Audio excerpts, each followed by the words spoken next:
Hey YouTube, I'm Justin, and welcome back for another episode of Hindsight 2020 Addiction. In this episode, we're going to be really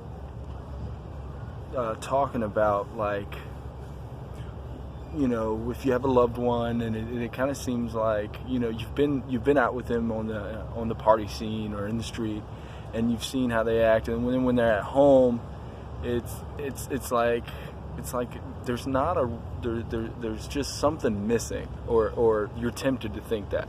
So we'll be talking about that.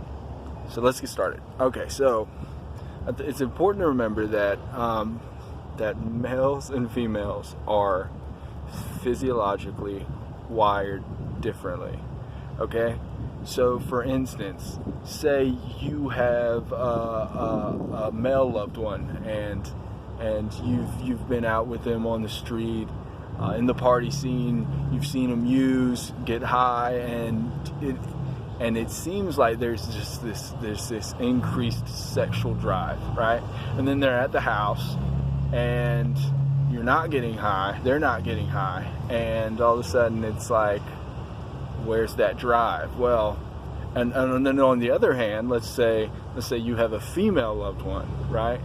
And that female loved one, right, you've been out with her in the same instances, and you know, on the street and the party scene, and you've seen them being very relational, you know, connecting, being very talkative and engaged, right?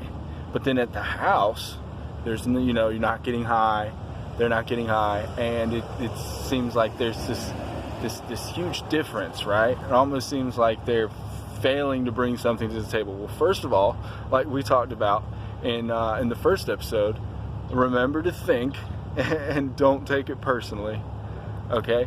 But also, just in thinking, realize the differences. You know, that males and females are wired differently. So what you want to take away from that is that, let's see, males have a tendency, a propensity for a higher sex drive. It's just the way we're wired, right? But females, on the other hand, they have a propensity for that pleasure to be connected to something intimate or emotional. And so there's a kind of caution there, especially when you have a loved one who's a female who's out there like that. It can be a very confusing place for them to be in their addiction, trying to remember who they are and trying to make sense of what they really feel. That's why it's really important for males who are doing what they need to do, that they continue to be that consistent thing where their loved ones can reflect back and look back and can depend on in those moments where they're questioning what they feel. It's very confusing for females when it comes to addiction. But let's see. So males, we have a higher propensity for, you know, making it more of a physical thing, where females, it'll become more of an emotional thing, right? Well, again, this is just a reminder. Don't take it personally. Realize that these pseudo relationships that you see her engaging in out there on the street or on the party scene, and then she's at home, and you got to realize that she's at home and she's not wanting to get high. Like, she's trying, so she's avoiding those things that her brain is gonna confuse for. Okay, now I'm in this mindset of getting high. I'm in this place, this environment, I'm in this attitude, this thinking of getting high. She's going to avoid that. She wants to avoid it. And there's nothing wrong with that. In fact, you should encourage it. Not to the point where it becomes unhealthy and you're not engaging in life activities, normal life activities. But and the same's on the flip side for the male, you know. Like, okay, so he's not a super sexual being when he's at the house, when he's not getting high.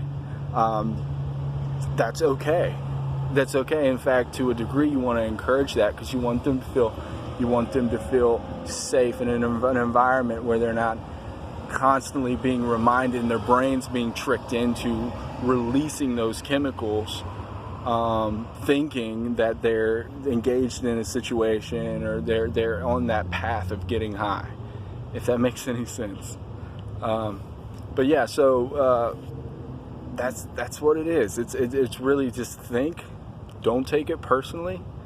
You know, create that environment to give them the time. You know, it's been said that time heals all wounds. Time definitely helps, but it also helps, especially, and I know it's hard when you're going through the throes of addiction with a loved one. You know, you got a loved one who's going through that, but it definitely helps if you just continue to be the consistent character, the person that you were and that you are, that they depend on you to be. And it also helps that you give them that place where they can make those separations. And again, think, don't take it personally, and always be willing to reach out for help. You know, check out your resources.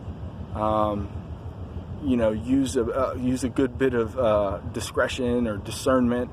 But yeah, just think, don't take it personally, and realize those distinctions. Those are key indicators. All right.